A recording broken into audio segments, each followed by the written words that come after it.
नमस्कार बच्चों, मैं अंगद। हम लोग आज मॉडर्न इंडिया के 5वें क्लास में हैं। इस क्लास में हम लोग जो है 3 टॉपिक को कवर करने जा रहे हैं, जिसमें सबसे पहले हम लोग देखेंगे कि भारत में राष्ट्रवाद का उदय किस प्रकार से हुआ। उसके पश्चात हम लोग पढ़ेंगे कि 1857 ईस्वी की क्रांति कैसे हुई थी, और उसके पश्चात हम लोग देखने जा रहे हैं कि 19वीं सदी के आरंभ में धार्मिक और सामाजिक सुधार जो भारत में हुए थे वो किस प्रकार के थे। अगर एक तरह से देखा जाए तो आज के क्लास को अगर हम मिला दें तो ऑलमोस्ट हमारा आधा मॉडर्न इंडिया जो है यहाँ पे समाप्त हो जाएगा। फिर हम लोग इसके आगे जो पढ़ाई करेंगे उसमें कांग्रेस की स्थापना से लेकर आगे की जो भी पढ़ाई होगी वो फिर हम अगले क्लास से देखेंगे। तो आइए शुरुआत करते हैं। हम लोग सबसे पहले देखेंगे कि भारत में राष्ट्रवाद का उदय किस प्रकार से हुआ। तो राष्ट्रवाद का जो अर्थ होता है, किसी भी क्षेत्र के प्रति अगर कोई लगाव हो जाए या फिर ऐसी भावना उत्पन्न हो जाए जिसके लिए आप कुछ भी करने को जब तैयार हो जाते हैं तो उसे हम राष्ट्रवाद की संज्ञा देते हैं। जैसे कि भारत अपना एक देश है, अगर इसके लिए कोई कुछ भी करने के लिए तैयार हो, इसकी रक्षा के लिए, अस्मिता की सुरक्षा के लिए, तो वो राष्ट्रवाद कहलाता है। तो इसी क्रम में हम लोग आगे बढ़ेंगे कि आखिर यूरोप में कैसे राष्ट्रवाद का उदय हुआ और फिर भारत में जो है कैसे राष्ट्रवाद आया। तो आगे बढ़ने से पहले हम एक बात और समझ लेते हैं कि आखिर राष्ट्र और राज्य में क्या अंतर होता है। क्योंकि आप देखोगे तो कोई भी विदेश नीति हो या फिर राजनीतिक जब संबंध स्थापित की जाती है किसी भी दूसरे देशों के साथ, तो वहाँ पर राष्ट्र शब्द का प्रयोग न करके राज्य शब्द का प्रयोग किया जाता है।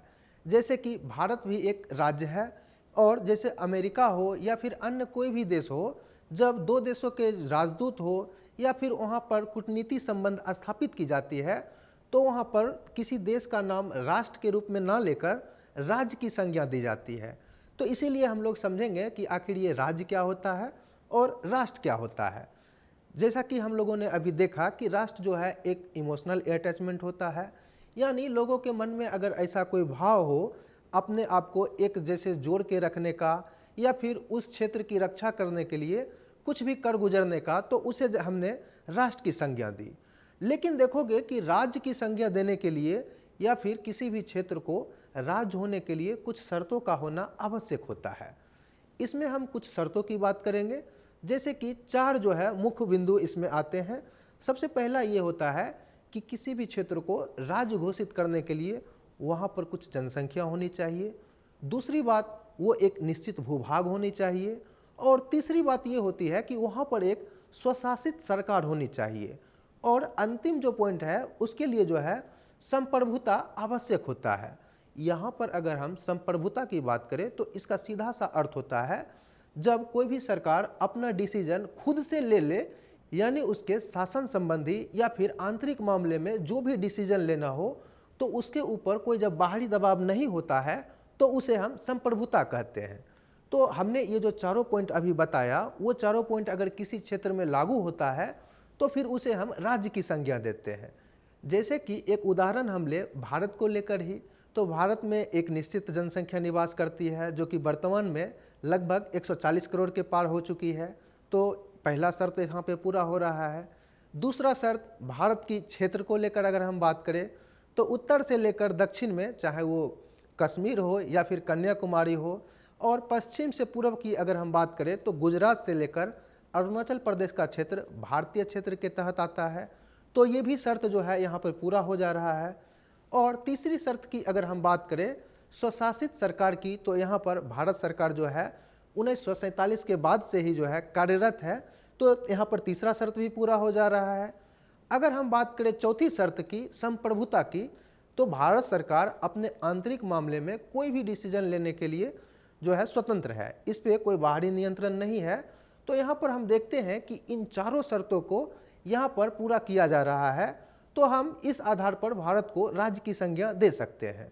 लेकिन यहाँ पर एक बात और भी गौर करने वाली बात है कि 1947 से पहले जो है भारत राज्य के तहत नहीं आता था। इसका कारण यह है कि 1947 से पहले यहाँ पर ब्रिटिशों का राज्य था, तो हम ना तो स्वशासित सरकार में थे और ना ही अपना डिसीजन हम स्वयं से ले सकते थे। तो यहाँ पर हमने ये समझा कि जो है 1947 के पश्चात हम लोग कैसे जो है राज्य के रूप में परिवर्तित हो गए। लेकिन यहाँ पर हम लोग का जो मुख्य फोकस रहेगा वो राष्ट्रवाद का विकास जो है भारत में किस प्रकार से हुआ था वो समझना है। चूँकि ये दोनों पॉइंट जो है हमारे समझने के लिए ज़रूरी था, तो हमने इन दोनों बातों को एक्सप्लेन करने का प्रयास किया। तो आइए और अब हम इसी क्रम में आगे देखते हैं कि आखिर भारत में राष्ट्रवाद का उदय किस प्रकार से हुआ। तो भारत में राष्ट्रवाद के उदय की अगर हम बात करें, तो जब से ब्रिटिश शासन भारत में स्थापित हुआ, तो उन्होंने भारतीय क्षेत्र का राजनीतिक एवं आर्थिक रूप से शोषण करना आरंभ कर दिया। तो इस बात से भारत में निवास करने वाले, चाहे वो किसान हो या फिर श्रमिक लोग हो, तो इनका जब शोषण होने लगा, तो इन्होंने ब्रिटिश सरकार के विरुद्ध एक प्रतिक्रिया दिखाना आरंभ कर दिया, जिसके पश्चात आप देखोगे कि भारत में राष्ट्रवाद का उदय माना जाता है। और यहाँ पर गौर करने वाली बात एक और भी है कि भारत में राष्ट्रवाद के उदय में वो पढ़े लिखे अंग्रेजी भारतीय नहीं होकर, जो तथाकथित रूप से असभ्य कहे जाते थे और अशिक्षित कहे जाते थे, जैसे कि जनजाति लोग, किसान लोग, इन्होंने राष्ट्रवाद को मजबूत करने का काम किया। जैसे कि इनके द्वारा बहुत सारे जनजातीय आंदोलन हुए, वहीं आप देखोगे तो आगे किसान विद्रोह हुए, और इसी क्रम में इन्होंने ब्रिटिशों को बाहरी माना और अपने देश के प्रति समर्पण दिखाना आरंभ कर दिया।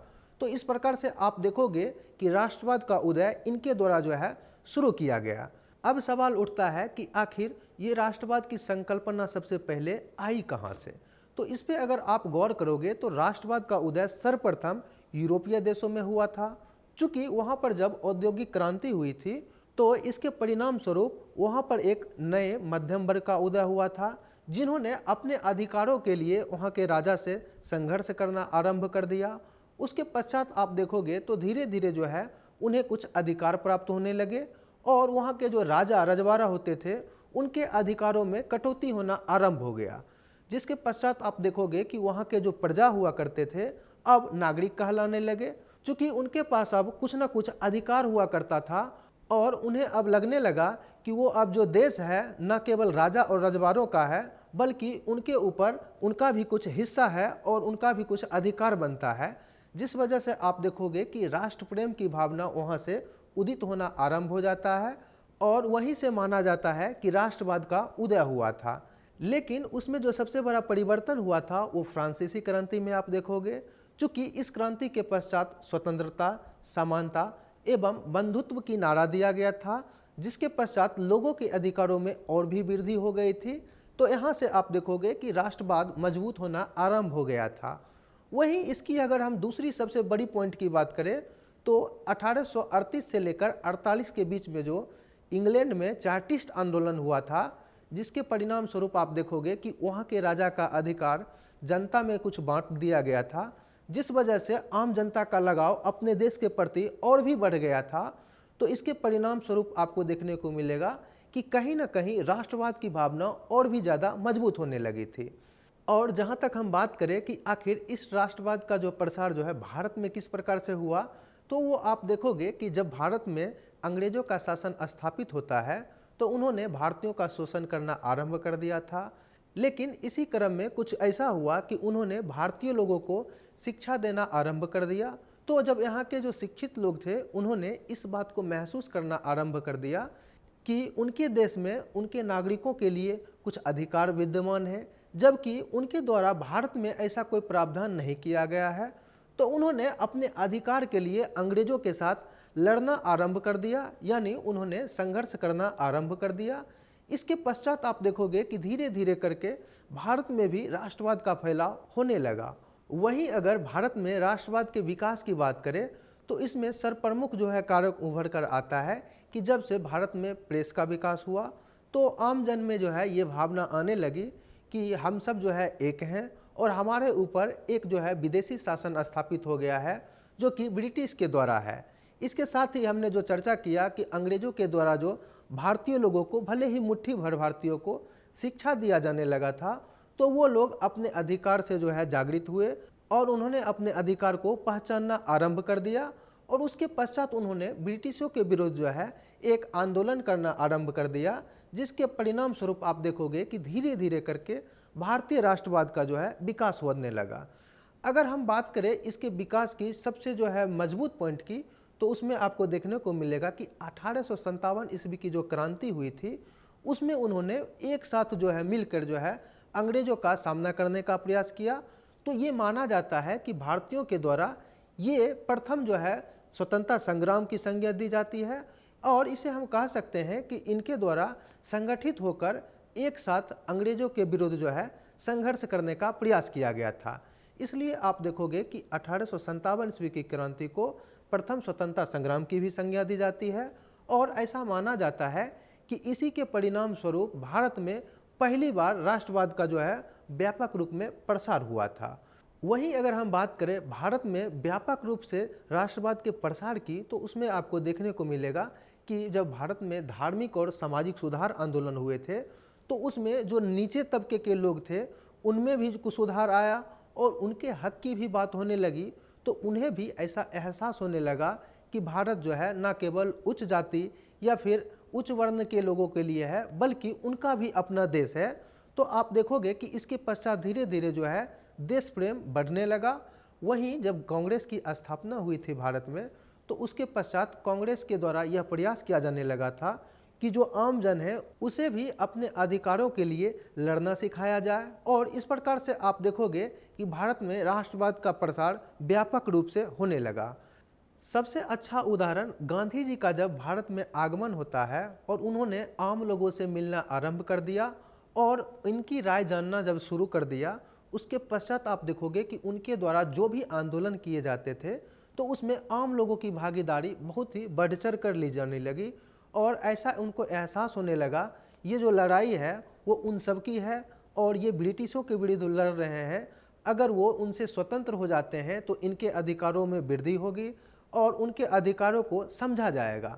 तो आप देखोगे कि उनके द्वारा जो भी आंदोलन चलाए जाने लगे थे वो एक जन आंदोलन का रूप लेने लगा था। तो इस प्रकार से आप कह सकते हैं कि गांधी जी के आगमन के पश्चात राष्ट्रवाद का बहुत ही धरातल लेवल तक जो है प्रसार हुआ था, और आम लोगों में यह भावना अब बैठने लगी थी कि उनका भी अब ये देश है। तो कुल मिलाकर हम कह सकते हैं कि गांधी जी के आगमन के पश्चात भारत में राष्ट्रवाद का जो है बहुत ही व्यापक रूप से प्रसार हुआ था। अब आपके मन में यह सवाल उठना चाहिए, चूँकि भारत में अलग अलग धर्म के लोग, अलग अलग जाति के लोग और अलग अलग भाषा समूह के लोग निवास करते हैं, तो आखिर उनके मन में एक जैसी भावना किस प्रकार से लाई गई? चूँकि आप देखोगे तो जो यूरोपियन समाज था उसमें कमोबेश आपको ये तो छोटा जनसंख्या मिलेगा, और वहाँ पे आप देखोगे तो कमोबेश एक जैसे भाषा बोलने वाले के आधार पे उनके राज्यों का जो है गठन किया गया था। लेकिन ऐसी परिस्थिति चूँकि भारत में थी नहीं, तो आपके मन में सवाल उठना लाजमी है कि भारत ने इसे किस प्रकार से संतुलित किया और इन्होंने अपने राष्ट्रवाद को जो है किस प्रकार से जो है आगे बढ़ाया।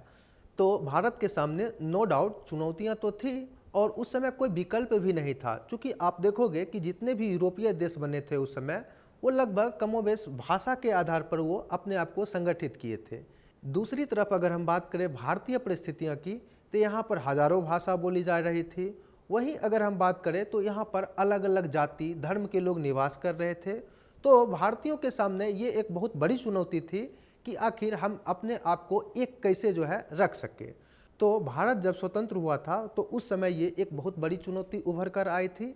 लेकिन उस समय के जो सरकार थे, चाहे वो नेहरू सरकार आप कह सकते हैं, तो उन्होंने बहुत ही बेहतर डिसीजन लिया और उन्होंने निर्णय लिया कि भारत जो है किसी एक भाषा या फिर किसी एक धर्म के आधार पर नहीं बनेगा, बल्कि उन्होंने एक नया कॉन्सेप्ट दिया जिसे विविधता में एकता कहा जाता है। इसका सीधा सा अर्थ होता है कि भारत में जितने भी निवास करने वाले लोग हैं, चाहे वो अलग अलग धर्म के हों या फिर अलग अलग भाषा बोलने वाले हैं या फिर अलग अलग जाति समूह के लोग हैं, उनके सभी संस्कृति का सम्मान किया जाएगा और उन्हें अपने संस्कृति का संरक्षण करने का अधिकार होगा, और इसके आधार पर उन्होंने भारत की संकल्पना की। इसलिए आप देखोगे कि भारतीय संविधान में अपनी संस्कृति की रक्षा करने का भी अधिकार दिया गया है। वहीं आप देखोगे कि किसी एक भाषा को राजभाषा की संज्ञा नहीं देकर भारत में लगभग 22 भाषाओं को वर्तमान में जो है रखा गया है, और कोई भी लोग अपने क्षेत्र में अपनी भाषा बोलने के लिए स्वतंत्र हैं। तो इस प्रकार से आप देखोगे कि भारत को एक नई दिशा देने का काम किया गया। यही जो है चुनौती जो है अन्य एशियाई राष्ट्रों के पास भी था, लेकिन उन्होंने इस बात को नहीं समझ पाया, जिस वजह से आप देखोगे कि वहाँ पर या तो गृह युद्ध की स्थिति हो गई या फिर उनका जो है विभाजन हो गया, जैसे कि हम एक उदाहरण ले, हमारे पड़ोसी देश पाकिस्तान ने उर्दू भाषा को पूर्वी जो पाकिस्तान का क्षेत्र था वहाँ पे थोपना चाहा, जिस वजह से आप देखोगे कि 1971 में पूर्वी पाकिस्तान अलग हटकर बांग्लादेश बन गया। वहीं अगर हम बात करें श्रीलंका की, तो वहाँ भी सिंघली भाषा को थोपा जा रहा था, जिस वजह से आप देखोगे कि वहाँ गृह युद्ध की स्थिति हो जाती है। और यही नहीं बल्कि आपको एक व्यापक उदाहरण देखने को मिलेगा जो कि सोवियत संघ के रूप में मिलेगा। सोवियत संघ एक बहुत ही विशाल कंट्री था, जिसमें आप देखोगे कि एक जैसी प्रशासनिक व्यवस्था, एक जैसी भाषा को जब थोपने का प्रयास किया गया तो वो 15 छोटे छोटे टुकड़ों में विभक्त हो गया, जो कि दिखाता है कि इनके द्वारा राष्ट्र निर्माण में संतुलित दृष्टिकोण को नहीं अपनाया गया था। तो इस प्रकार से हम लोगों ने अभी तक राष्ट्रवाद क्या था और भारत में इसका प्रसार किस प्रकार से हुआ और आज़ादी के बाद भारत ने कैसी जो है नीति यहाँ पर अपनाई, इसे समझने का प्रयास किया। अब हम लोग इसके जो है विकास के एक एक क्रम को है पढ़ते जाएंगे और समझेंगे कि आखिर जो है इनका विकास कहाँ से आरंभ हुआ था और फिर हम इसी के साथ जो है आज़ादी तक पहुँचेंगे। क्योंकि आप देखोगे कि संपूर्ण मॉडर्न इंडिया जो है इसमें आपको यह दिखाया गया है कि आखिर राष्ट्र का निर्माण किस प्रकार से हुआ था और इसमें जो है राष्ट्रवादी भूमिका जो है किस प्रकार की थी। तो हम इन्हीं सभी बातों को अपने सभी टॉपिकों में समझने का प्रयास करेंगे और देखेंगे कि इसी से रिलेटेड सिविल सेवा एग्जामिनेशन में प्रश्न भी पूछे जाते हैं। चूँकि भारत में राष्ट्रवाद का उदय एक दिन में नहीं हो गया था, बल्कि वो क्रमिक रूप से विकसित हुआ था। तो वो विकास के क्रम कौन कौन से थे और हम आज जो वर्तमान में पहुँचे हैं तो उसकी प्रवृत्ति या फिर प्रकृति किस प्रकार की रही है, उसे समझने के लिए इस दौरान जो आंदोलन हुए थे और इस दौरान जो सुधार हुए थे, इन्हें समझना बहुत ही आवश्यक है। तो इसीलिए हम लोग आते हैं और इसमें देखते हैं कि आखिर इसकी शुरुआत कहाँ से हुई। तो सबसे पहले आप देखोगे कि इसकी शुरुआत जो है जनजातीय आंदोलन से आरंभ होती है। उसके पश्चात आप देखोगे कि इसकी जो बड़ी घटना होती है 1857 की क्रांति, वहाँ आपको मिल जाएगी। और उसके पश्चात जब भारत में धार्मिक सुधार आंदोलन होता है या फिर जब कांग्रेस की स्थापना होती है, और उसी के क्रम में आप देखोगे कि धीरे धीरे करके उन्होंने ब्रिटिश से लोहा लेना आरंभ कर दिया और हम लोग आज जो वर्तमान में आज़ाद हुए हैं वहाँ तक पहुँच पाए हैं। तो इसी कड़ी को हम लोग यहाँ पर समझने का प्रयास करेंगे। तो सबसे पहले इसमें हम लोग प्रयास करेंगे कि आखिर वो जनजातीय आंदोलन किस प्रकार की हुई थी, यानी अंग्रेजों से सर्वप्रथम जो लोहा लिया गया था वो जनजातीय समूहों के द्वारा लिया गया था। तो हम उसे पहले समझते हैं, फिर आगे की घटनाओं पे हम लोग बात करेंगे। तो अगर हम सबसे पहले बात करें जनजातीय आंदोलन की, तो उसके कारणों में आपको देखने को मिलेगा अंग्रेजों के द्वारा न सिर्फ शहरी क्षेत्रों पर बल्कि ग्रामीण क्षेत्रों पर भी नियंत्रण करने का प्रयास किया जा रहा था। इस प्रकार से आपको दिखेगा कि ब्रिटिश के द्वारा जंगली उत्पादों के ऊपर भी नियंत्रण करने का प्रयास किया जा रहा था, जिसके परिणाम स्वरूप वहाँ पर जो जनजातीय लोग थे उनके द्वारा जो विद्रोह किया गया था उसे ही जनजातीय विद्रोह की संज्ञा दी जाती है। वहीं अगर हम जनजातीय आंदोलन की दूसरे कारणों की बात करें तो ईसाई धर्म का प्रसार जब ब्रिटिश भारत के क्षेत्रों में करने लगे थे तो इन्हें लगने लगा था कि हमारा धर्म जो है अब संकट में है। इस वजह से आप देखोगे कि जो जनजातीय समूह होते थे उनके द्वारा इन ईसाई मिशनरियों का विरोध किया जाने लगा। इस वजह से आप देखोगे कि इन ब्रिटिश अधिकारी एवं जनजातीय समूह के द्वारा आपस में झड़प होने लगती है और यहीं से अपने क्षेत्र के लिए एक प्रेम उभरना आरंभ हो जाता है, जिसे आप राष्ट्रवाद की भी संज्ञा देते हैं। तो आइए और यहाँ पर हम लोग देखेंगे कि कौन कौन क्षेत्र में कौन कौन से जनजातीय विद्रोह हुए थे। सबसे पहले हम लोग बात करेंगे कि कोल विद्रोह। यहाँ पर आपको हम कुछ बात बता दें, जैसे कि यहाँ पे पूरा डिटेल से आपको नहीं जाना है, चूँकि देखेंगे कि सिविल सेवा के जो एग्जामिनेशन है उसमें किस क्षेत्र में विद्रोह हुए थे, उसके नेता कौन थे और मेनली कारण से प्रश्न पूछे जाते हैं। तो हम लोग प्रयास यह करेंगे कि इन्हीं 3-4 बातों पे केंद्रित रहे ताकि हम कम समय में जो है हम अपने उत्तर तक पहुंच जाएं और ज़्यादा फैक्ट को संग्रह करने से बचे, चूँकि जो है वो फैक्ट आपके काम का भी नहीं रहेगा और परीक्षा हॉल तक जा भी नहीं पाएगा। तो हम बात कर रहे थे कोल विद्रोह की। कोल विद्रोह 1831 ईस्वी में हुआ था। इसकी क्षेत्र की बात करें तो झारखंड के छोटा नागपुर क्षेत्र में हुआ था। इनके नेता बुद्ध जगत थे और इनके विद्रोह के कारणों की बात करें तो वही ब्रिटिश के द्वारा वनों उत्पाद पर जो है कब्जा करने का प्रयास जो किया जा रहा था उसके परिणाम स्वरूप इनके द्वारा विद्रोह किया जाता है, जिस वजह से आप देखोगे कि 1831 में कोल विद्रोह आरंभ हो जाता है। यानी हम लोग जो अभी चर्चा करेंगे उसमें कमोबेश आप देखेंगे कि ब्रिटिशों के द्वारा वनो उत्पाद पर जो मतलब कर लगाया जाता है या फिर उनको अपने नियंत्रण में लेने का प्रयास किया जाता है, तो उस वजह से इन जनजातीय समूह के द्वारा जो विद्रोह किया जाता है उसे ही जनजातीय विद्रोह कहा जाता था। तो उसे ही हम लोग समझ रहे हैं अभी। तो जैसे कि अभी हमने कोल विद्रोह को समझा, उसी प्रकार आप देखोगे तो संथाल विद्रोह 1855-56 में हुआ था। ये भी भागलपुर एवं राजमहल का जो क्षेत्र था उस इलाके में हुआ था, जो कि वर्तमान में ये बिहार का क्षेत्र है। इसमें आप देखोगे कि ब्रिटिशों के द्वारा जो कर का आरोपण किया गया था इनके ऊपर, इसके परिणाम स्वरूप इनका जो है विद्रोह आरंभ हो जाता है। वहीं अगर हम संथाल विद्रोह के नेता की बात करें तो सिद्धो एवं कान्हो ने सबसे पहले जो है इस विद्रोह को आरंभ किया था और इनके द्वारा नेतृत्व प्रदान किया गया था। वहीं अगर हम अन्य आंदोलनों की बात करें जो कि जनजातीय समूह के द्वारा किया गया था, तो उसमें मुंडा या फिर उलगुलान विद्रोह प्रमुख था। ये 1899 से लेकर 1900 ईस्वी तक चला। इसके अगर हम नेताओं की बात करें तो बिरसा मुंडा थे, हालांकि इन्होंने अपने आप को भगवान की भी संज्ञा दी थी।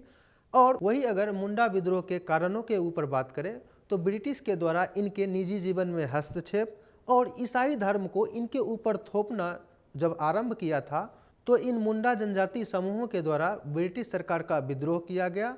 इसे ही जो है मुंडा विद्रोह की संज्ञा दी जाती है। हालांकि आप देखोगे कि जितने भी जनजातीय आंदोलन हुए हैं उसे कमोबेश अंग्रेज के द्वारा दबा दिया गया था और वो ज़्यादातर आंदोलन असफल ही हुए थे। लेकिन आप देखोगे कि परीक्षा में चूंकि इससे प्रश्न पूछे जाते रहे हैं तो हम लोग एक बार इसकी चर्चा कर लेते हैं। अगला जो विद्रोह है वो रंपा विद्रोह है, जो कि 1879 ईस्वी में हुआ था। इसके अगर हम कारणों की बात करें तो इसका सबसे जो मेन कारण था झूम खेती। झूम खेती का तात्पर्य यह था कि जो जनजाति समूह थे वो एक जगह रुककर खेती नहीं करते थे, बल्कि वहाँ पे जो जंगल हुआ करते थे वहाँ पर वो आग लगा देते थे और उसके जो राख हुआ करते थे उसी में बीज को बोकर अपना खेती करते थे। लेकिन ये होता था इस वजह से कि उस क्षेत्र की उर्वरता शक्ति जब समाप्त हो जाती थी तो वो उस क्षेत्र को छोड़कर दूसरे जगह चले जाते थे। तो अंग्रेजों के द्वारा यह प्रयास किया गया कि उन लोगों को वहीं पे रोका जाए ताकि उनके द्वारा जो है टैक्स का आरोपण किया जा सके।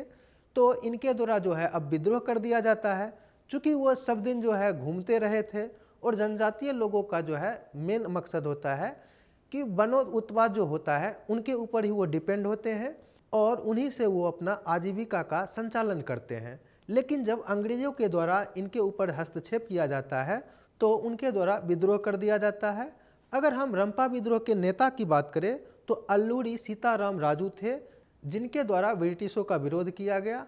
हालांकि आप देखोगे कि यह आंदोलन शुरुआत में बहुत ही हिंसक था, यानी जो अधिकारी रोकने आते थे उनकी हत्या तक कर दी जाती थी। लेकिन गांधी जी के प्रभाव में आकर इनके द्वारा हिंसात्मक आंदोलन का त्याग कर दिया जाता है और ये फिर अहिंसा की नीति पर चले आते हैं। इसी प्रकार का आंदोलन मणिपुर वाले क्षेत्र में भी हुआ था, जिसे हम जियार डांग आंदोलन भी कहते हैं। इसके नेतृत्व की अगर हम बात करें तो इनके नेता थे जियार डांग और इनके द्वारा अंग्रेजों का विरोध किया गया था। चूँकि इस क्षेत्र में जो कृषि कार्य हो रहे थे उनके ऊपर अंग्रेजों के द्वारा कर को आरोपित कर दिया था। लेकिन जब इनके द्वारा विरोध किया जाता है तो अंग्रेजों के द्वारा जियार डांग को मृत्युदंड दे दिया जाता है, जिसके पश्चात आप देखोगे कि इस विद्रोह का नेतृत्व इनकी भतीजी रानी गड्डिलू करती है और बाद में अंग्रेजों के द्वारा इन्हें भी जेल में बंद कर दिया जाता है। लेकिन स्वतंत्रता के पश्चात आप देखोगे कि नेहरू सरकार ने इन्हें जेल से बाहर निकाला, तो इसलिए भी ये इम्पोर्टेंट हो जाता है। तो ये हमने कुछ जनजातीय आंदोलन को देखने का प्रयास किया। इसी क्रम में हम ये देख लेते हैं कि इस दौरान कौन से कृषक आंदोलन हुए थे। इसमें भी हम लोग छोटा सा जानकारी लेंगे कि आखिर वो कौन से आंदोलन थे, किस क्षेत्र में हुए थे, और अगर वहाँ पे कुछ नेताओं का नाम आता है तो हम वो जान जाते हैं। क्योंकि आप देखोगे कि बस इसी 3-4 पॉइंट से जो है सवाल आते हैं, तो हम इन्हीं 4-5 मुद्दे को जो है लेने का प्रयास करेंगे। जैसे कि कृषक आंदोलन में सबसे जो बड़ा आंदोलन हुआ था वो नील आंदोलन हुआ था। इसकी शुरुआत आप देखोगे तो बंगाल वाले क्षेत्र से आपको देखने को मिलेगा और इस पे एक पुस्तक भी लिखा गया है जिसका नाम नील दर्पण है, जिसे दीनबंधु मित्र ने लिखा है। इसमें आप देखोगे तो 3/20 भाग पे नील की खेती करवाया जाता था। यहाँ पर 3/20 से तात्पर्य यह है कि 1 बीघा में 3 कट्ठे पर नील की खेती करना अनिवार्य होता था। तो आपको लगेगा कि आखिर नील की खेती करने से क्या नुकसान था? तो इसमें प्रॉब्लम ये था कि जब नील की खेती जिस क्षेत्र में होती थी, कुछ समय पश्चात उस क्षेत्र की भूमि बंजर हो जाती थी, जिस वजह से वहाँ के किसानों को वहाँ पर फिर से अनाज उपजाने में कठिनाई हुआ करती थी। तो वहाँ के किसानों ने इस बात का विद्रोह करना आरंभ कर दिया। इस विद्रोह को नील आंदोलन कहा जाता है। इसी नील विद्रोह से जुड़ा हुआ एक अन्य आंदोलन बंगाल वाले क्षेत्र में हुआ था, जिसे तेभागा आंदोलन भी कहा जाता है। वहीं अगर हम पश्चिम भारत में हुए विद्रोह की बात करें तो गडकरी विद्रोह का नाम आता है, जो कि मराठावाड़ क्षेत्र में हुआ था। इसमें आप देखोगे कि जो पहले राजा रजवाड़े के तहत सेना हुआ करते थे, तो उनको कर मुक्त जो है भूमि दी गई थी। लेकिन ब्रिटिशों का जब भारत में शासन स्थापित हो जाता है तो उस भूमि के ऊपर भी एक टैक्स लगा दिया जाता है, जिस वजह से वहाँ पर जो निवास करने वाले सेना होते हैं उनके द्वारा विद्रोह किया जाता है। इसे गडकरी विद्रोह कहा गया था। इसके नेता की अगर बात करें तो बाबा अहिरेकर थे, जो कि गडकरी विद्रोह का नेतृत्व किए थे। इसी क्षेत्र में अगर अन्य विद्रोह की बात करें तो एक दक्कन और पावना विद्रोह का नाम आता है, जो कि नील की खेती से ही संबंधित थे। यानी दक्कन के क्षेत्र में जो नील की खेती करवाई जाती थी, तो इसके लिए इनके द्वारा जो विद्रोह किया गया था वो था दक्कन और पावना का क्षेत्र, जिसे दक्कन विद्रोह के नाम से भी जाना जाता है। दक्षिण भारत के केरल वाले क्षेत्र से भी इसी प्रकार का विद्रोह आपको देखने को मिलेगा, जिसमें दीवान बेलू थम्पी का विद्रोह सबसे प्रमुख माना जाता है। यहाँ पर घटना कुछ इस प्रकार से हुई थी कि अंग्रेजों के द्वारा जो त्रावणकोर का क्षेत्र है वहाँ के राजा को विस्थापित कर दिया था, जिसके पश्चात वहाँ के जो दीवान थे वेलू थम्पी, उन्होंने विद्रोह कर दिया था। इसमें आप देखोगे कि यह विद्रोह इतना तीव्र हो गया था कि बाद में अंग्रेजों के द्वारा इनको फांसी दे दी गई। और यहीं पे नहीं रोका गया, बल्कि इनकी जो लाश थी उसे बीच सड़क पे जो है फांसी दिया गया था, ताकि अन्य जो विद्रोह करने वाले हैं वो इस बात से सीख ले सके। तो आप देखोगे कि जो आरंभिक विद्रोह था वो जनजातीय समूह एवं किसान के द्वारा जो है किस प्रकार से किया गया। ऐसे ही कुछ विद्रोह सन्यासियों एवं फकीरों के द्वारा भी किया गया था। चूँकि आप देखोगे कि अंग्रेजों के द्वारा न केवल किसानों एवं श्रमिकों का शोषण किया गया था, बल्कि धार्मिक यात्रा के ऊपर भी टैक्स लगा दिया गया था, जिस वजह से मंदिर के जो महंत हुआ करते थे और सन्यासी थे उनके द्वारा भी विद्रोह किया गया। तो हम इसी प्रकार के कुछ विद्रोह को देख लेते हैं। जैसे कि इसमें सर्वप्रमुख नाम आता है फकीर विद्रोह का। इसके नेता मजमून शाह थे। इनके द्वारा ब्रिटिश राज की उपेक्षा की गई और उनके द्वारा जो कर आरोपित किया गया था उसे देने से इनकार कर दिया गया था। इसी प्रकार के अगले विद्रोह की बात करें तो सर्वप्रमुख सन्यासी विद्रोह था, जो कि आप देखोगे कि अंग्रेजों के द्वारा कर का जो आरोपण किया गया था उसके विरुद्ध चलाया गया था। और इसका परिणाम हालांकि आपको पता होना चाहिए कि जितना भी विद्रोह हुआ है उन्हें अंग्रेजों के द्वारा हालांकि दबा दिया गया था। लेकिन आप देखोगे कि सन्यासियों के द्वारा जो तीर्थ यात्रा किया जाता था उनके ऊपर जब टैक्स लगाया गया तो इन सन्यासियों के द्वारा इस बात का विरोध किया गया। तो इसे जो है सन्यासी विद्रोह कहा जाता है। वहीं अगर हम बात करें तो सन्यासी विद्रोह के ऊपर एक पुस्तक भी लिखा गया है जिसका नाम आनंद मठ है, जिसकी रचना बंकिम चंद्र चटर्जी के द्वारा किया गया है। इस पुस्तक में जो चर्चा की गई है आप देखोगे पूरा डिटेल से सन्यासी विद्रोह के कारण और किस प्रकार की उस समय घटनाएं हुई उसे डिटेल से इसमें बताया गया है। तो इस प्रकार से हम लोगों ने अभी तक यह समझने का प्रयास किया कि अंग्रेजों के विरुद्ध जो आरंभिक संघर्ष हुए थे वो जनजातीय और किसान समूहों के द्वारा किया गया था, जिसे राष्ट्रवाद की आप पहली झलक भी मान सकते हैं। अब हम लोग बात करेंगे कि जब भारतीय कुछ राज्य जो है संगठित होकर अंग्रेजों के विरुद्ध जो है एक आंदोलन करना आरंभ कर देते हैं या फिर जिसे विद्रोह भी कहते हैं वो शुरू कर देते हैं, वो कौन थे? तो उसमें जो सबसे प्रमुख आता है वो है 1857 ईस्वी की क्रांति।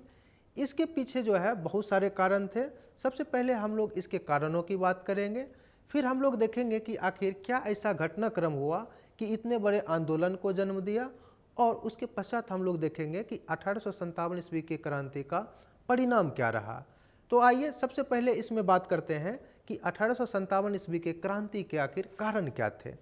तो अगर हम इसके कारणों की बात करें तो अंग्रेजों के द्वारा जो विस्तारवादी नीति अपनाई जा रही थी, जिसके पश्चात बहुत सारे जो है राजा रजवाड़ा वो बेघर हो गए थे या फिर जो है उनकी सत्ता को जो है छीन लिया गया था। तो जिस वजह से उनके मन में एक असंतोष की भावना थी। इसके साथ ही वहाँ पर जो सैनिक या फिर कर्मचारी काम करते थे वो भी एक तरह से बेरोजगार हो गए थे, तो उनके मन में भी एक असंतोष की भावना थी, जो कि आप देखोगे कि 1857 ईस्वी के क्रांति का एक कारण बना। इसे आप कह सकते हो कि अंग्रेजों के द्वारा विस्तारवादी जो नीति अपनाई जा रही थी वो 1857 ईस्वी का एक महत्वपूर्ण कारण बना। वहीं अगर हम 1857 ईस्वी के क्रांति के दूसरे महत्वपूर्ण कारणों की बात करें तो अंग्रेजों के द्वारा भारतीय समाज में जो हस्तक्षेप किए जा रहे थे, चाहे वो धार्मिक सुधार के रूप में हो या फिर भारत में जो कुछ कुरीतियाँ चल रही थी उनमें उनके द्वारा हस्तक्षेप करके सुधार किया जा रहा था, तो भारतीयों को ये लगा कि उनके धर्म में बाहरी हस्तक्षेप किया जा रहा है और इस वजह से उनके मन में असंतोष बढ़ता गया। और आप देखोगे कि ये भी एक 1857 ईस्वी के क्रांति का महत्वपूर्ण कारण के रूप में आता है। तीसरी अगर हम कारणों की बात करें तो आर्थिक कारण था, चूँकि आप देखोगे कि इसमें अंग्रेजों के द्वारा करों का बोझ हमेशा बढ़ाया जा रहा था, चाहे वो फसल खराब क्यों ना हो जाए लेकिन किसानों को टैक्स देना पड़ता था। दूसरी तरफ आप देखोगे कि भारतीय जो उद्योग धंधा थे, चाहे वो हस्तशिल्प उद्योग हो या फिर कुटीर उद्योग हो, तो अंग्रेजों के यहाँ पर स्थापित होने के पश्चात भारतीय उद्योग एक तरह से नष्ट होने लगे थे। तो इन उद्योगों के ऊपर एवं कृषि के ऊपर जो निर्भर लोग थे उनके मन में एक असंतोष की भावना हुई और बाद में ये भी एक महत्वपूर्ण कारण के रूप में उभर कर आया। अगले कारणों की बात करें तो उसमें सामाजिक कारण सर्वप्रमुख हो जाता है। चूँकि ब्रिटिश के भारत में स्थापित होने के पश्चात उन्होंने भारतीय समाज में हस्तक्षेप करना आरंभ कर दिया। जैसे कि अगर हम एक उदाहरण लें तो भारतीय जो सैनिक होते थे उन्हें टीका लगाने से मना कर दिया गया, साथ ही उन्हें समुद्र के पार जो है भेजा जाता था, जो कि भारतीय समाज में ऐसा मान्यता था कि समुद्र पार जाने से उनके धर्म जो है नष्ट हो जाते हैं। तो इस वजह से आप देखोगे कि भारतीय समाज में एक विक्षोभ की स्थिति उत्पन्न होने लगी थी, जो कि एक महत्वपूर्ण कारण के रूप में उभर कर आता है। वहीं अगर हम राजनीतिक कारणों की बात करें तो डलहौजी के समय में अनियंत्रित प्रसार की नीति अपनाई गई थी और उनके द्वारा भारतीय क्षेत्रों को अधिक से अधिक विलय करने पर जोर दिया गया था। जैसे कि अगर हम एक उदाहरण लें तो सतारा, जैतपुर, संभलपुर, बघाट, उदयपुर, झांसी एवं उदयपुर को एक झांसे में ही ब्रिटिश साम्राज्य के तहत मिला लिया गया था, जिस वजह से भारतीय जो राजा थे उनके मन में बहुत ही अंग्रेजों के विरुद्ध विक्षोभ उत्पन्न हुआ था। और इसके साथ ही आप देखोगे तो भारतीय शासकों के प्रति जो है ब्रिटिश दुर्व्यवहार करने लगे थे। जैसे कि अगर हम इसका उदाहरण लें तो बहादुर शाह जफर को उतना ज़्यादा अब सम्मान नहीं दिया जाने लगा था। दूसरी तरफ आप देखोगे कि बाजीराव द्वितीय के जो दत्तक पुत्र हुए थे नाना साहब, उनको समय पर पेंशन नहीं दिया जाने लगा था, जिस वजह से इन भारतीय शासकों ने अंग्रेजों के विरुद्ध जो है एक षड्यंत्र करना आरंभ कर दिया था, क्योंकि इनके मन में पहले से ही एक कुंठा तो चली ही आ रही थी। वहीं अगर हम बात करें इनकी प्रशासनिक नीति की तो इस समय आप देखोगे कि न्याय व्यवस्था बहुत ही जटिल हो गई थी और जो सुप्रीम कोर्ट या फिर जो हाई कोर्ट की स्थापना की गई थी उसमें भारतीयों को न्याय पाना बहुत ही मुश्किल हो गया था। और इसके साथ ही भारतीय एवं ब्रिटिश नागरिकों के बीच एक जो है दीवार पैदा कर दिया गया था, यानी उनके मामले को भारतीय जज नहीं देख सकते थे। इस वजह से भारतीय समाज में ये बात समझ में आने लगी कि अंग्रेजों के द्वारा जो है एक जो है भेदभाव पैदा किया जा रहा है। तो इस वजह से आप देखोगे कि उनकी प्रशासनिक नीति से भी भारत के जो लोग हैं उस समय बहुत ही नाराज होने लगे थे। और इन्हीं सभी कारणों को अगर हम मिला दें तो आपको 1857 ईस्वी के प्रमुख कारण के रूप में ये उभर कर आते हैं। अब सवाल उठता है कि आखिर ये सब इतने कारण विद्यमान थे, तो आखिर वो कौन सी ऐसी घटना हुई जो 1857 ईस्वी की इतनी बड़ी क्रांति को पैदा कर दिया। तो उसमें आप देखोगे कि इसके जो सबसे तात्कालिक कारण माने जाते हैं, उस समय अंग्रेजों के द्वारा एक नई राइफल को लॉन्च किया गया था जिसे एनफील्ड राइफल कहते हैं। और इस राइफल में ऐसा माना जाता है कि चर्बी वाले कारतूस को जो है लागू किया गया था। इसमें यह प्रावधान था कि इन कारतूसों को मुंह से छीलना पड़ता था और उसके पश्चात जो है गोली को चलाया जाता था। तो लोगों में यह अफवाह फैल गई कि इन कारतूसों में बैल एवं गायों का चर्बी का प्रयोग किया जा रहा है और इन्हें लगने लगा कि अब जो है भारतीय धर्म इस वजह से खतरे में पड़ सकता है। तो वहाँ के जो सैनिक थे उनके द्वारा इन राइफल का प्रयोग करने से जो है मना कर दिया गया। इसका जो पहला उदाहरण मिलता है बंगाल वाले क्षेत्र में 34वीं नेटिव इन्फैंट्री के जो सैनिक कमांडर थे उनके द्वारा इसका विरोध किया गया। इनका नाम था मंगल पांडे। इनके द्वारा इनफील्ड राइफल को चलाने से मना कर दिया गया। हालांकि अंग्रेजों के द्वारा इनको फांसी की सज़ा दी गई। इसके पश्चात आप देखोगे कि 10 मई 1857 ईस्वी में मेरठ वाले क्षेत्र में भी कुछ सैनिकों ने इन राइफलों को चलाने से मना कर दिया। तो वहाँ के जो अंग्रेज अधिकारी थे तो इन सैनिकों को बंदी बना लिया जाता है। इसके पश्चात आप देखोगे कि जो बाकी सैनिक थे उन्होंने भारी मात्रा में विरोध कर दिया और वहाँ के जो सैन्य कमांडर थे उनकी हत्या करके इन्होंने दिल्ली की तरफ कूच करना आरंभ कर दिया और बहादुर शाह जफर को अपना नेता मान लिया और उन्हें ऐसा कहा गया कि 1857 ईस्वी के क्रांति का वो नेतृत्व करे। चूँकि आप देखोगे कि उस समय बहादुर शाह जफर लगभग 80 वर्ष के हो गए थे, तो उन्होंने पहले तो नेतृत्व करने से इनकार कर दिया। लेकिन उनके जो सैन्य कमांडर वक्त खां थे उनके द्वारा जब इन्हें समझाया गया फिर इन्होंने अपने हाथ में नेतृत्व लेना आरंभ किया और फिर यह विद्रोह देखते देखते लगभग पूरे भारत में फैल गया। अब हम लोग बात करते हैं कि आखिर 1857 ईस्वी का जो विद्रोह था दिल्ली में हमने तो देखा कि वक्त खां और बहादुर शाह जफर के द्वारा जो है नेतृत्व प्रदान किया गया। तो आखिर अन्य क्षेत्रों में भी जब इस आंदोलन का प्रसार हुआ तो उस क्षेत्र में किनके द्वारा नेतृत्व प्रदान किया गया, अब इसे एक बार समझ लेते हैं। ऐसा इसलिए भी कि आप देखोगे कि बीपीएससी एवं यूपीपीसीएस जो एग्जाम है उसमें अलग अलग क्षेत्र से किनके द्वारा नेतृत्व प्रदान किया गया, ऐसा जो है सवाल पूछते रहे हैं। तो आइए हम लोग एक बार देख लेते हैं कि किन क्षेत्रों से कौन से नेता ने अपना जो है नेतृत्व प्रदान किया था और आखिर उसके कारण क्या थे। तो जैसा कि हमने अभी बताया कि दिल्ली वाले क्षेत्र से वक्त खां एवं बहादुर शाह जफर के द्वारा इस आंदोलन का नेतृत्व किया गया। वहीं अगर हम बात करें तो कानपुर वाले क्षेत्र में नाना साहेब, जिन्हें अंग्रेजों के द्वारा पेशवा मानने से इनकार कर दिया था, तो उनके द्वारा यहाँ पर विद्रोह किया गया। इनकी सहायता के लिए इनके सैन्य कमांडर तात्या टोपे या फिर जिनका नाम रामचंद्र पांडुरंग टोपे भी है, इन्होंने साथ दिया।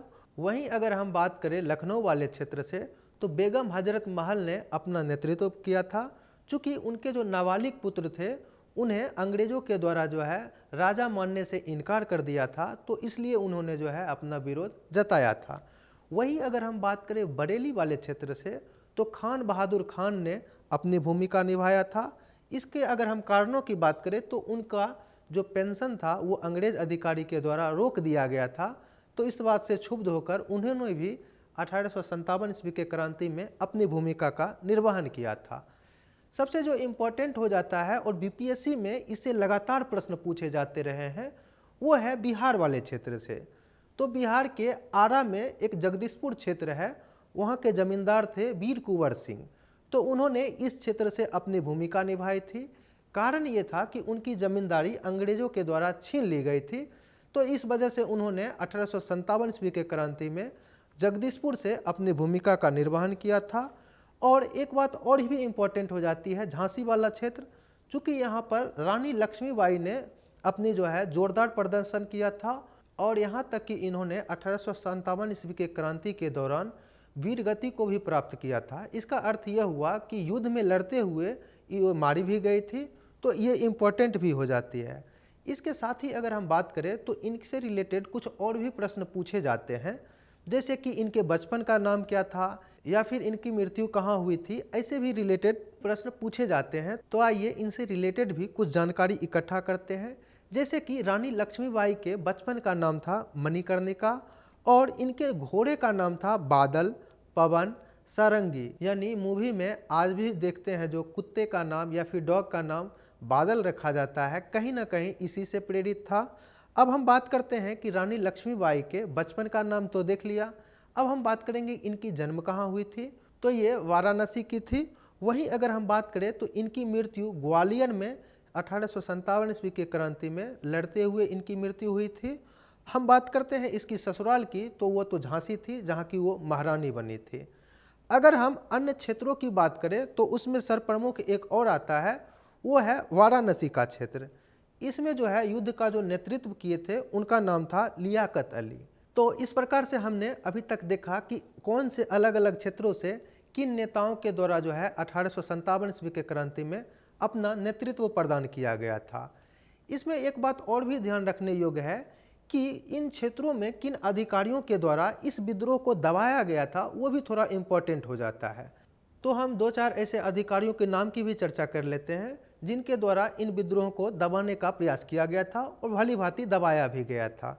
तो जैसे कि अगर हम बात करें वाराणसी वाले क्षेत्र से, तो कर्नल नील के द्वारा दबाया गया था।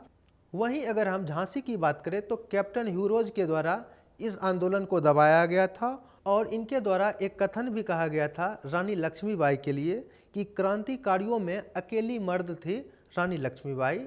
इसके पीछे का कारण यह है कि पूरे 1857 ईस्वी के क्रांति में युद्ध के दौरान इन्हीं की सिर्फ मृत्यु हुई थी, तो इसलिए ह्यूरोज के द्वारा इनकी प्रशंसा भी की गई है। वहीं अगर हम बात करें बिहार वाले क्षेत्र से, तो जनरल टेलर के द्वारा इस विद्रोह को दबाया गया था और इसी विद्रोह के दौरान वीर कुंवर सिंह के हाथों में एक गोली भी लग गई थी, जिसके वजह से उन्होंने अपने तलवार से उस हाथ को काट के गंगा नदी में जो है पटना वाले क्षेत्र में बहा दिया था, जिसके पश्चात जो है एक घाव हो गया था और आप देखोगे कि कुछ दिनों के पश्चात वीर कुंवर सिंह की भी मृत्यु हो गई थी। तो ये बात भी आपको ध्यान में रखना चाहिए। वहीं अगर हम बात करें लखनऊ और बरेली वाले क्षेत्र में, तो कैंपबेल नामक अधिकारी था जो कि इस आंदोलन को दबाने का प्रयास किया था। और इसी प्रकार आप देखोगे कि जो दिल्ली वाले क्षेत्र में जो विद्रोह हुआ था उसमें भी कैंपबेल ने विद्रोह को दबाने का प्रयास किया था। और कुल मिलाकर अगर हम बात करें तो 1857 ईस्वी की क्रांति को अंग्रेजों के द्वारा दबा दिया गया था और इसका परिणाम बहुत ही व्यापक हुआ। चूँकि आप देखोगे कि 1857 की क्रांति से पहले ईस्ट इंडिया कंपनी का शासन था, जबकि इसके पश्चात आप देखोगे कि ईस्ट इंडिया कंपनी से शासन छीन लिया जाता है और ब्रिटिश क्राउन अपने हाथों में सत्ता को ले लेती है। तो ये सबसे बड़ा परिवर्तन आपको देखने को मिलेगा। इसके साथ ही ब्रिटिश क्राउन के द्वारा यह घोषणा की जाती है कि अब जो भारतीय क्षेत्र हैं उसका विलय नहीं किया जाएगा और ना ही उसके साथ जो है युद्ध किया जाएगा। यहाँ पर क्राउन से तात्पर्य यह है कि ब्रिटिश की जो महारानी होती थी या फिर जो महाराजा होते थे जिनके पास ताज हुआ करता था, उन्हें क्राउन कहा जाता था। इसके साथ ही एक बड़ा परिवर्तन यह आया कि कंपनी के जो अधिकारी उस समय हुआ करते थे, जैसे गवर्नर जनरल कहलाते थे, अब क्राउन के तरफ से शासन करने के लिए भारत में एक अधिकारी नियुक्त किया जाने लगा जिन्हें वायसराय कहा जाने लगा। इस रूप में आप देखोगे तो लॉर्ड कैनिंग प्रथम जो है वायसराय बनकर इस समय भारत में आते हैं। हालांकि लॉर्ड कैनिंग 1857 ईस्वी के क्रांति के समय भी भारत के गवर्नर जनरल थे, वो थे कंपनी के तरफ से। लेकिन आप देखोगे कि जब 1857 की क्रांति घटित हो जाती है और समाप्त हो जाती है, तो उसके पश्चात ब्रिटिश क्राउन ने इनको फिर से अपना जो है वायसराय बनाकर भेजा। दोनों में अंतर यहाँ पर यह हुआ कि उस समय वो ब्रिटिश कंपनी के तरफ से थे जो कि ईस्ट इंडिया कंपनी थी, लेकिन अब जो वो दोबारा आए थे वो थे ब्रिटिश क्राउन के तरफ से। तो इस प्रकार से आपको सत्ता में परिवर्तन के साथ गवर्नर जनरल के नाम में भी परिवर्तन देखने को मिल जाएगा। अब आपके मन में एक सवाल उठना चाहिए कि आखिर इतने बड़े क्षेत्रों में विद्रोह हुआ था और इतने भारी मात्रा में शासकों ने जब भूमिका निभाया तो आखिर वो असफल कैसे रह गए। यानी एक ऐसा अवसर मिला था कि बहुत लोग संगठित होकर अंग्रेजों का विद्रोह किए थे, तो आखिर वो कौन सी ऐसी कमी रह गई थी कि अंग्रेजों ने उन्हें एक साथ जो है पराजित कर दिया। तो इसके अगर हम विफलता के कारणों की बात करें तो उसमें सबसे जो मेन कारण उभर कर आता है कि इनके द्वारा जो है एकीकृत कार्यक्रम नहीं बनाया गया था और जितने भी नेतृत्व करने वाले थे उनकी सभी की विचारधारा अलग अलग थी, जिस वजह से आपसी जो है सामंजस्य नहीं बना पाए और एकता के अभाव के कारण ये ब्रिटिश से सही मामले में जो है मुकाबला में जो है पिछड़ गए। वहीं अगर हम दूसरे कारणों की बात करें तो अंग्रेजों के पास आधुनिक हथियार थे, जबकि भारतीय जो शासक थे जो कि विस्थापित थे उनके पास पुराने हथियार थे। इस वजह से वे अंग्रेजों का मुकाबला नहीं कर पाए और वो इतना संगठन बनाने के पश्चात भी ब्रिटिश से हार गए। अब आपके मन में सवाल उठना चाहिए तो आखिर इसका प्रभाव क्या पड़ा। तो इसका सबसे जो बड़ा प्रभाव पड़ा वो ब्रिटिश ईस्ट इंडिया कंपनी से सत्ता को छीनकर क्राउन के हाथों में ले लिया गया।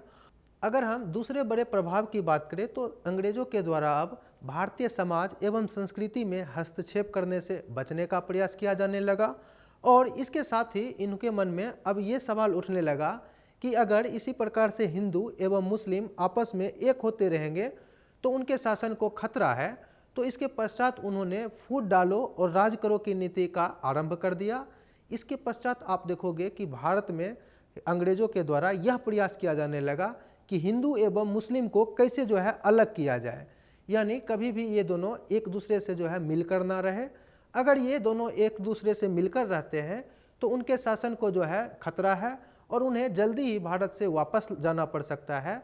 तो इस वजह से आप देखोगे कि उनके द्वारा जो भी पॉलिसी लाई जाएगी वो दोनों को अलग करने के लिए लाई जाएगी।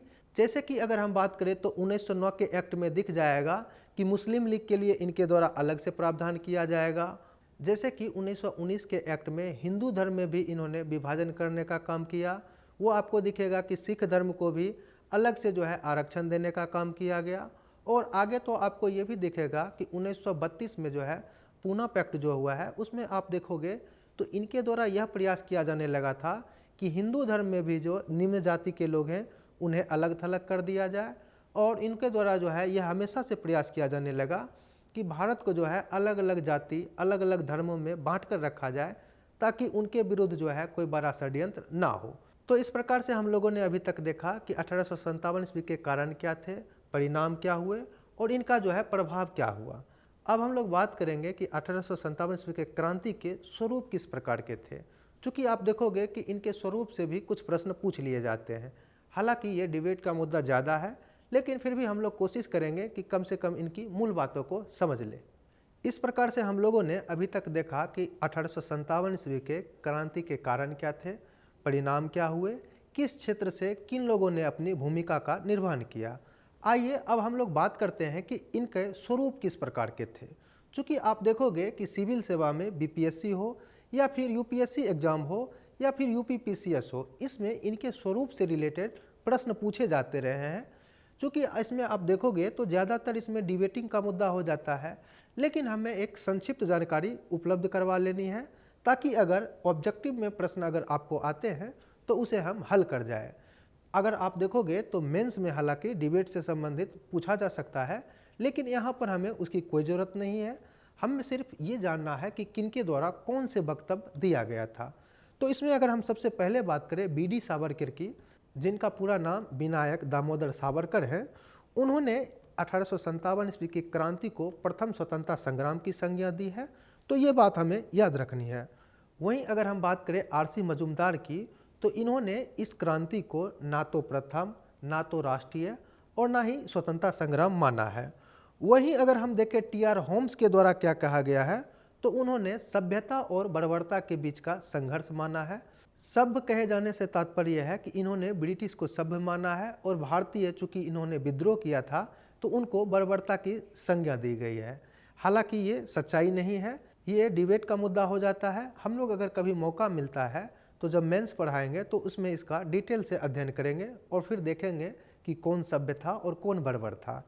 अगर हम आगे बात करें डिज़रायली का, जो कि उस समय ब्रिटिश में प्रतिपक्ष के नेता थे, तो उन्होंने 1857 की क्रांति को स्वतंत्रता संग्राम की संज्ञा दी है।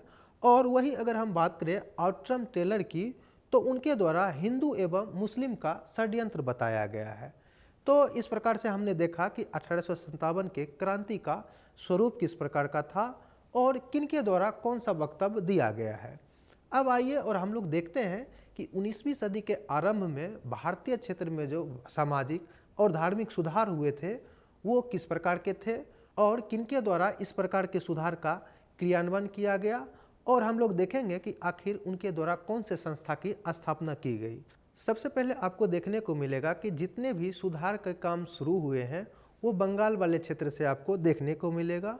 इसलिए बंगाल को भारत का इटली भी नाम दिया जाता है, क्योंकि आप देखोगे कि आधुनिक विश्व में जब पुनर्जागरण की शुरुआत हुई थी तो वो इटली के क्षेत्र से ही हुआ था। और इसी प्रकार की प्रवृत्ति आपको राष्ट्रीय आंदोलन के बीच में 19वीं सदी में जो हम लोग अभी पढ़ रहे हैं वो बंगाल वाले क्षेत्र से देखने को मिलती है। इसलिए आधुनिक भारत का इटली बंगाल को कहा जाता है। और चूँकि ये सुधार इतना व्यापक था कि इसे पुनर्जागरण की संज्ञा भी दी जाती है। पुनर्जागरण का अर्थ है पुनः जागना, इसका तात्पर्य यह हुआ कि पहले कभी हम लोग सब हुआ करते थे, लेकिन बीच में कुछ समाज में और धर्म में कुरीतियाँ आ गई है, जिस वजह से हम जो है रास्ते से भटक गए हैं। फिर ये 19वीं सदी का जो काल है, इसमें हमने अपने धार्मिक और सामाजिक कुरीतियों को दूर करते हुए फिर से अपने आप को आधुनिक बनाने में सफल हो पाए हैं। तो इसलिए इस काल को पुनर्जागरण का काल भी नाम दिया जाता है। और इस काल में आप देखोगे कि मानवता के ऊपर ध्यान दिया जाता है और इसके साथ ही साथ कोई भी बातों को तर्क के आधार पर रखने का प्रयास किया जाता है। तो इसलिए भी इसे पुनर्जागरण का काल कहा जाता है।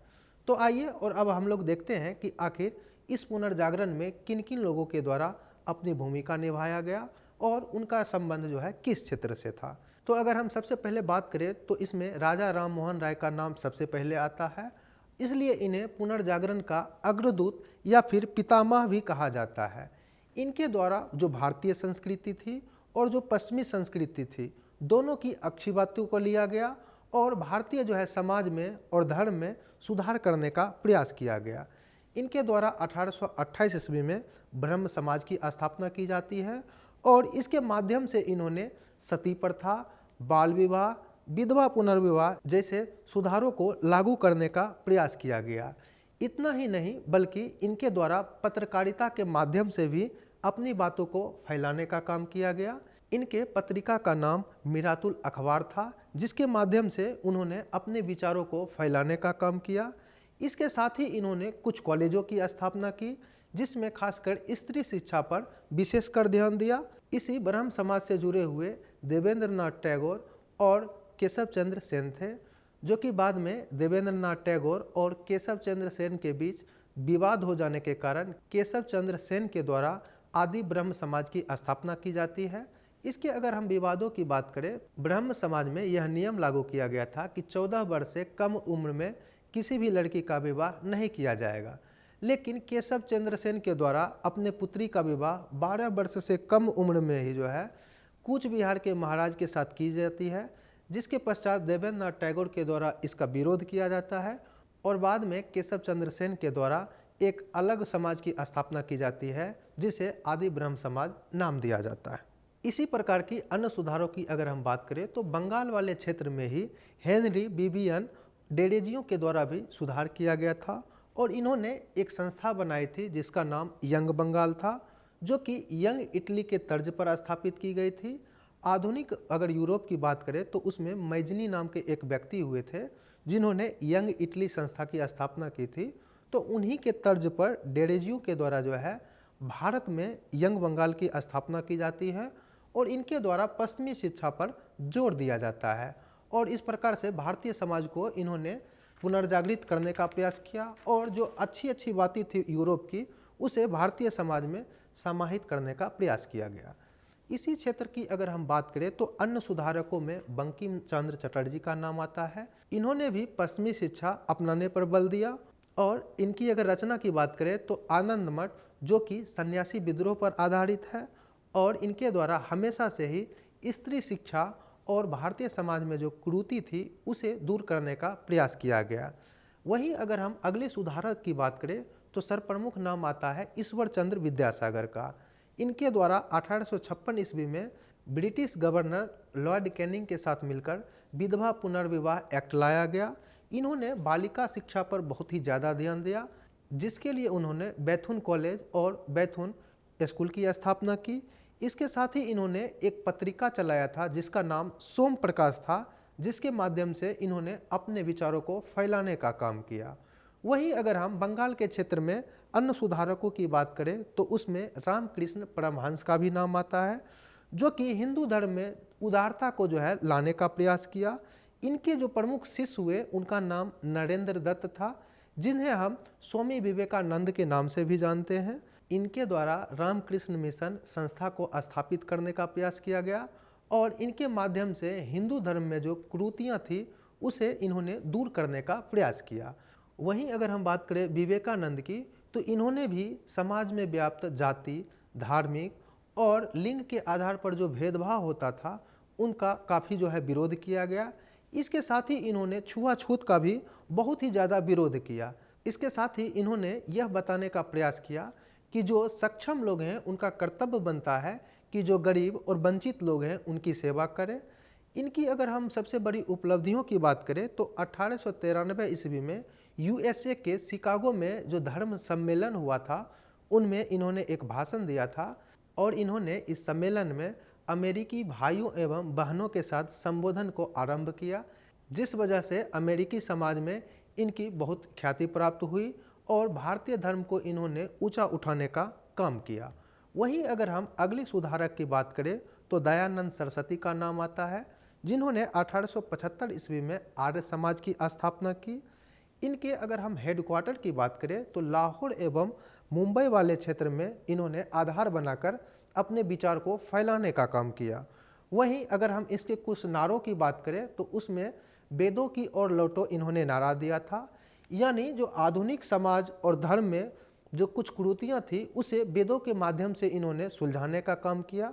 साथ ही साथ इन्होंने एक शुद्धि आंदोलन चलाया था।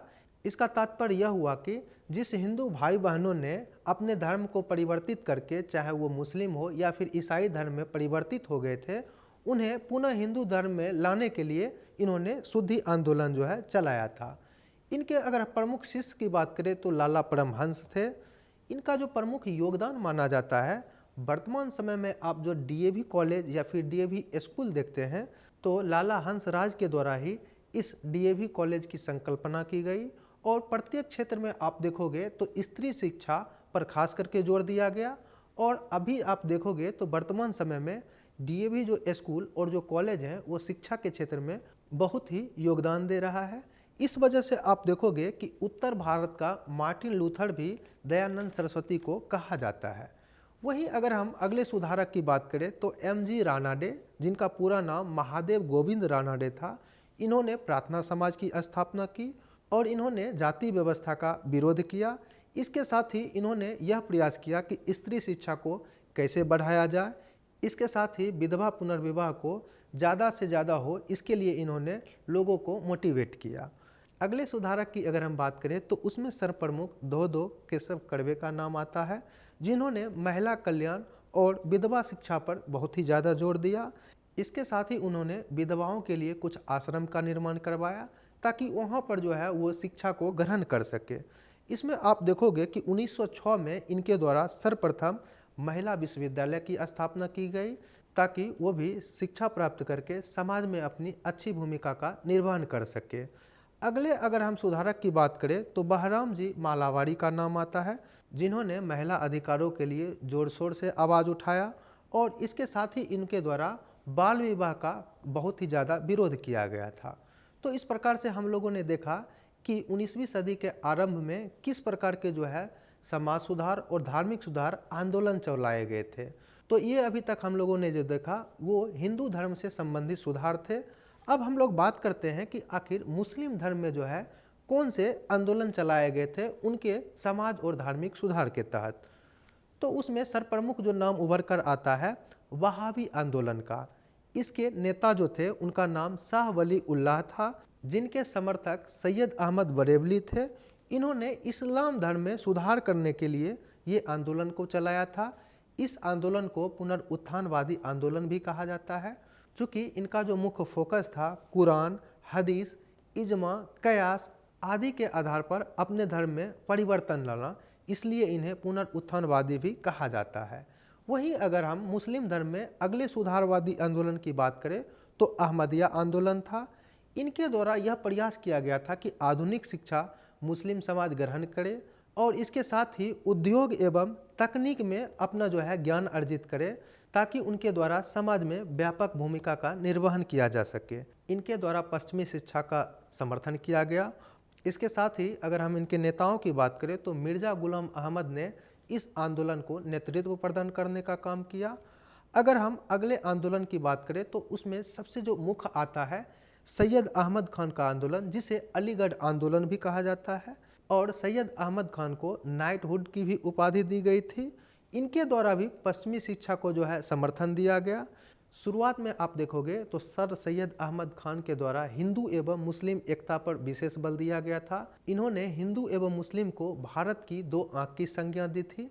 हालांकि आप देखोगे तो बाद में जो है इनका विचार थोड़ा कट्टरपंथी हो जाता है और इनका झुकाव जो है इस्लाम के प्रति बहुत ही ज़्यादा हो जाता है और इन्होंने ब्रिटिश शासन का जो है सहयोग करना आरंभ कर दिया।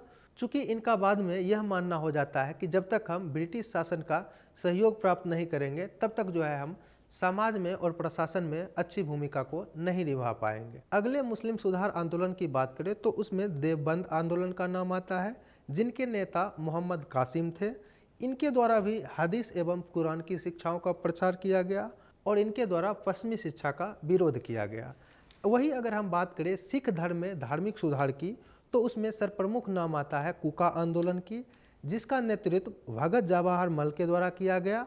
और इनके अन्य समर्थकों की बात करें तो राम सिंह, बालक सिंह थे और इनके द्वारा जो शिक्षा दिया गया वो सादा जीवन जीने पर। चूँकि उस समय सिख धर्म में भी जो है विलासिता का जीवन लोग जीने लगे थे, तो इनके द्वारा यह प्रयास किया गया कि इसे जो है साधारण किस प्रकार से बनाया जाए। इसलिए देखोगे कि इनके अनुयायी को नामधारी भी नाम दिया गया, चूँकि इनका काम होता था कि सिर्फ भगवान का नाम जपना, न कि भौतिकतावादी जो है विलासिता पूर्वक जीवन जीना। सिख धर्म के अगले आंदोलन की बात करें तो निरंकारी आंदोलन का नाम आता है, जो कि पंजाब वाले क्षेत्र में शुरुआत हुआ था। इसके नेता बाबा दयाल सिंह थे। इनका जो मुख्य फोकस था दहेज के ऊपर प्रतिबंध लगाने के ऊपर, विवाह उत्सव को करवाना और इसके साथ ही सिख धर्म में जो कर्मकांड की प्रवृत्ति आ गई थी उनके ऊपर प्रतिबंध लगाना। वहीं अगर अगले हम सिख धर्म से संबंधित आंदोलन की बात करें तो अकाली आंदोलन का नाम आता है। इस आंदोलन में गुरुद्वारा में जो कुछ बुराइयां आ गई थी उसे दूर करने का प्रयास किया गया और भ्रष्ट जो महंत इसमें शामिल हो गए थे उसे निकालने का प्रयास किया गया। इस आंदोलन के पश्चात आप देखोगे कि 1925 ईस्वी में All India Sikh Gurdwara Act लाया गया। इसके साथ ही शिरोमणि गुरुद्वारा प्रबंधक कमेटी की स्थापना की गई और गुरुद्वारा में जो बुराइयां आ गई थी उसे दूर करने का प्रयास किया गया। अब हम लोग पारसी धर्म सुधार आंदोलन के बारे में जानते हैं। जैसे कि इसमें दो आंदोलन सर्वप्रमुख है।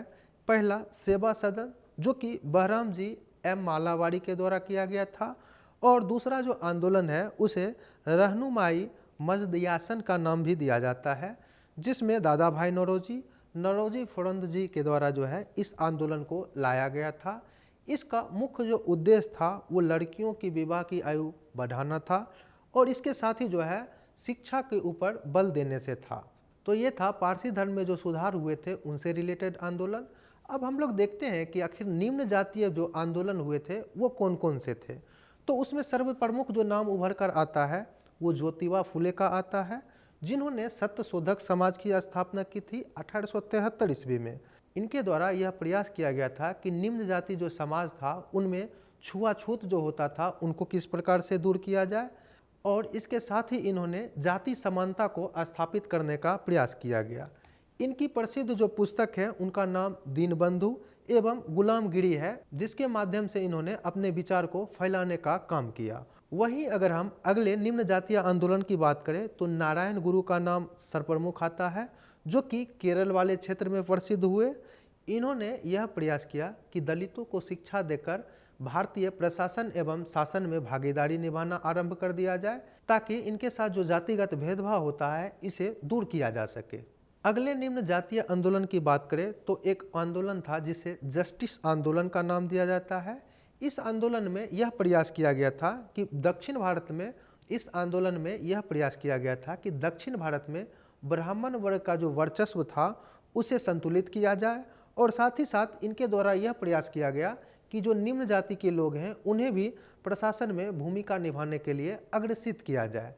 इसी का परिणाम है कि देखोगे कि आज भी तमिलनाडु वाले क्षेत्र में लगभग 69% जो है आरक्षण लागू किया गया है, जो कि ओबीसी को 50% आरक्षण दिया गया है और 19% आरक्षण एससी एवं एसटी समाज को दिया गया है।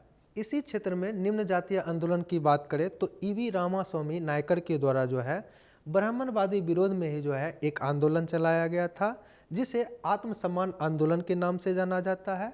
इनके द्वारा भी यह प्रयास किया गया था कि जो निम्न जाति के लोग हैं उन्हें शासन और प्रशासन में जो है भेजवाया जाए, ताकि जो है उनके साथ भेदभाव ना हो। साथ ही साथ इन्होंने दहेज प्रथा का विरोध किया, और आप देखोगे कि इन्होंने अंतर जातीय विवाह को काफ़ी प्रोत्साहित किया था। इस आंदोलन का आधार इतना व्यापक था कि आप देखोगे कि आज़ादी के बाद डीएमके और एआईडीएमके जो पार्टी निकली है वो इसी की शाखा मानी जाती है। इसी निम्न जातीय आंदोलन में देखोगे तो केरल वाले क्षेत्र में वाइकोम सत्याग्रह चलाया गया था, जिसका पर्पस था जो निम्न जाति के लोग थे वो जब सड़क पर चलते थे तो ब्राह्मणों के द्वारा या फिर उच्च जाति के जो लोग होते थे उनके द्वारा बहिष्कार किया जाता था। तो इसके लिए इनके द्वारा ये आंदोलन चलाया गया। इसके साथ ही निम्न जाति के लोगों को मंदिर में प्रवेश की अनुमति उस समय नहीं थी, जिसके विरोध में जो है वाइकोम आंदोलन चलाया गया और इसके बाद आप देखोगे तो इन्हें मंदिर में प्रवेश की अनुमति दी गई। अगर हम अगले आंदोलन की बात करें तो उसका नाम है धर्म सभा, जिसकी स्थापना 1830 ईस्वी में राधाकांत देव के द्वारा किया गया था। ये बंगाल वाले क्षेत्र में स्थापित हुए थे और इनके द्वारा यह प्रयास किया गया था कि अंग्रेजों के द्वारा भारतीय समाज में और धर्म में जो सुधार किया जा रहा था उनका इन्होंने विरोध किया। जैसे कि सती प्रथा का इन्होंने विरोध किया। इनका यह मानना था कि भारतीय क्षेत्र में जो सुधार होने चाहिए वो भारतीयों के द्वारा होना चाहिए, ना कि अंग्रेजों के द्वारा। तो इन्होंने इसका विरोध किया था। वहीं अगर हम अगले सुधार आंदोलन की बात करें तो उसमें गोपाल कृष्ण गोखले का नाम आता है। इनके द्वारा the servants of Indian society की स्थापना की गई थी 1905 ईस्वी में और इन्होंने देश सेवा के लिए प्रयास किया था और इसके साथ ही लोगों को राष्ट्रीय आंदोलन में अपनी भूमिका निर्वहन करने के लिए मोटिवेट भी किया था। तो इस प्रकार से हम लोगों ने अभी तक देखा कि 19वीं सदी के आरंभ में भारतीय समाज और धर्म में जो सुधार आंदोलन हुए थे वो कौन कौन से थे। तो इस क्लास में हम लोग यहीं पर रुकेंगे। अब हम इससे रिलेटेड कुछ प्रश्न को देख लेते हैं। पहला क्वेश्चन है, बिहार में 1857 के विद्रोह का मुख्य संगठनकर्ता कौन था? ऑप्शन है नाना साहब, कुंवर सिंह, वक्त खां, मंगल पांडे। नाना साहब तो कानपुर वाले क्षेत्र से थे, वक्त खां दिल्ली में जो कि बहादुर शाह जफर के सेना अधिकारी थे और मंगल पांडे की बात करें तो वो तो बंगाल वाले क्षेत्र से थे। तो यहाँ पर जो कुंवर सिंह का नाम आता है वो बिहार वाले क्षेत्र से थे, जो कि आरा के जगदीशपुर से बिलोंग करते थे। इसका सही उत्तर हो जाएगा कुंवर सिंह। अगला क्वेश्चन है, 1857 के विद्रोह के समय भारत का गवर्नर जनरल कौन था? ऑप्शन है Lord Dalhousie, Lord Minto, Lord Canning और लॉर्ड बेंटिक। जहाँ तक बात करें डलहौजी की तो ये 1854-55 ईस्वी के आसपास था और लॉर्ड बेंटिक की बात करें तो ये 1828 से 34 ईस्वी के बीच रहा था और लॉर्ड मिंटो तो इस समय आया ही नहीं था, वो तो 1909 में आते हैं। तो इसका सही उत्तर हो जाएगा लॉर्ड कैनिंग, जो कि 1857 के विद्रोह के समय गवर्नर जनरल थे और बाद में इनको वायसराय भी बनाया गया था जब ब्रिटिश क्राउन के अधीन जो है भारत का शासन चला गया था। तो इसका सही उत्तर हो जाएगा लॉर्ड कैनिंग। अगला क्वेश्चन है, मंगल पांडे ने किसको गोली मारी थी? ऑप्शन है बाग, फिनिश, हुडसन और मिचेल। तो इसका सही उत्तर हो जाएगा हुडसन, जो कि एक सैन्य कमांडर था, बंगाल वाले जो है शिविर जो था सैनिक वहाँ के। तो इन्होंने चर्बी वाले कारतूस को चलाने से मना कर दिया था और अपने अधिकारी हुडसन की हत्या कर दी थी। तो इसका सही उत्तर हो जाएगा हुडसन। अगला क्वेश्चन है, 1857 के स्वाधीनता संघर्ष की वीरांगना महारानी लक्ष्मीबाई का जन्म स्थल कहाँ था? ऑप्शन है आगरा, झांसी, वाराणसी और वृंदावन। तो जहाँ तक हम बात करें रानी लक्ष्मीबाई की जन्म स्थल की तो वो वाराणसी थी और उनकी ससुराल वो तो झांसी थी, चूँकि वो झांसी की रानी भी कहलाई। और इनकी मृत्यु ग्वालियर में हुआ था, जो कि हम लोगों ने पढ़ा था कि 1857 ईस्वी के क्रांति में इन्होंने वीरगति को प्राप्त किया था। तो इसका सही उत्तर हो जाएगा वाराणसी। अगला क्वेश्चन है, 1857 के विद्रोह से निम्न में से कौन संबंधित नहीं था? ऑप्शन है बेगम हजरत महल, कुंवर सिंह, मौलवी अहमदुल्ला और उधम सिंह। तो बेगम हजरत महल वो तो अवध वाले क्षेत्र यानी लखनऊ वाले क्षेत्र से थे, ये तो होगा नहीं। कुंवर सिंह ये तो बिहार वाले क्षेत्र से थे, ये भी नहीं होगा। मौलवी अहमदुल्ला ये अवध वाले क्षेत्र से थे, तो ये भी नहीं होंगे। उधम सिंह ये स्वतंत्रता सेनानी थे, जिनकी चर्चा आगे हम लोग करेंगे, तो ये हो जाएंगे उधम सिंह। आगे हम लोग देखेंगे कि जब गदर पार्टी की स्थापना होती है तो उनसे उधम सिंह जुड़े हुए थे और इन्होंने जलियांवाला बाग हत्याकांड का बदला लेने के लिए जनरल ओडायर की इन्होंने हत्या भी कर दी थी। अगला क्वेश्चन है, निम्न में से किसने अपनी कृतियों द्वारा सन्यासी विद्रोह को ख्याति प्रदान की? ऑप्शन है दीनबंधु मित्र, बंकिम चंद्र चटर्जी, शिशिर कुमार घोष और हरीश चंद्र। तो इसका तो सही उत्तर हो जाएगा बंकिम चंद्र चटर्जी, जिन्होंने आनंद मठ की रचना की थी और सन्यासी विद्रोह की इन्होंने पूरा डिटेल से व्याख्या किया है। अगला क्वेश्चन है 1921 ईस्वी का मोपला विद्रोह कहाँ हुआ था? ऑप्शन है तेलंगाना, विदर्भ, मालाबार क्षेत्र और लास्ट ऑप्शन है मराठावाड़ क्षेत्र। तो इसका सही उत्तर हो जाएगा मालाबार क्षेत्र। चूँकि आप देखोगे कि केरल के जो मालाबार क्षेत्र था वहाँ पर मोपला विद्रोह हुआ था। उसमें मुख्य रूप से वहाँ के जो जमींदार थे वो हिंदू समुदाय से थे, जबकि वहाँ के किसान जो थे वो मुस्लिम समुदाय से थे। तो उन्होंने जमींदारों के विरुद्ध एक आंदोलन कर दिया था जिसका नाम मोपला विद्रोह था। तो इसका सही उत्तर हो जाएगा मालाबार क्षेत्र। अगला क्वेश्चन है राष्ट्रीय स्वयंसेवक संघ की स्थापना कहाँ हुई थी? ऑप्शन है नागपुर, बम्बई, सतारा, दिल्ली। तो इसका सही उत्तर हो जाएगा नागपुर। चूँकि आरएसएस, जिसे राष्ट्रीय स्वयंसेवक संघ कहते हैं, इसकी स्थापना सितंबर 1925 ईस्वी में नागपुर में हुई थी।